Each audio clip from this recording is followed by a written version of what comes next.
Scania, your company, understands and applies Vision Zero, and how in fact you see this link between it and sustainable development challenges, not only in the transport sector, but also beyond it. So I'll just go straight down the panel, starting out with you, Pip Spence. Oh, thanks, Melinda.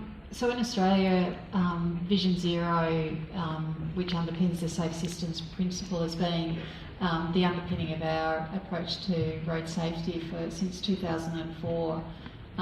The core principle that no one should die or have a serious injury on the road can ever be acceptable sort of has underpinned the way in which we've approached road safety. And it's important to think in Australia, we have about 900,000 kilometres of road that makes it quite complex, managed by 3 levels of government. So the fact that you have all tiers of government who are all committed to the same principle makes a huge difference.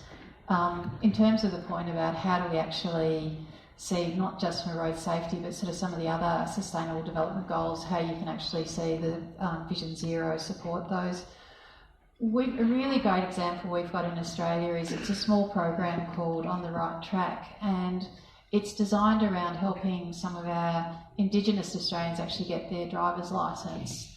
And what we've seen with this small program, that over the course of 2 years, we've seen the percentage of that population grow with their driver's licence go from 17% to 36%, which, while significantly less than the average of around 89%, this is something that not just ensures you've got people who know how to drive safely. This helps from an inequality perspective as well, and it gives people access to a whole range of other things that come with having that sort of the driver's licence beside them. So that's just a really good example in South Australia about how you can see the broader application of the Safe Systems principle and Vision Zero.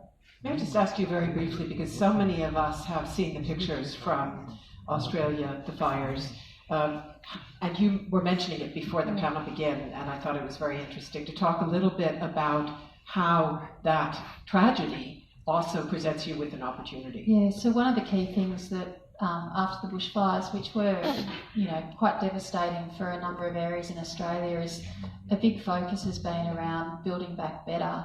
And as with everything, there are opportunities that come with disasters, and one of the things that we'll be working very closely with the states and territories is, as we rebuild some of these roads that have been destroyed, how do you actually make sure that you're putting in some of those clear mechanisms and tools that actually which help from a road safety perspective. So things like the audible lines on the side of the road so people don't veer off, and those single car accidents in some of our regional areas which are quite devastating in Australia. So really looking for those opportunities. Thank you very much. So let me move on to Minister Engelbrecht. And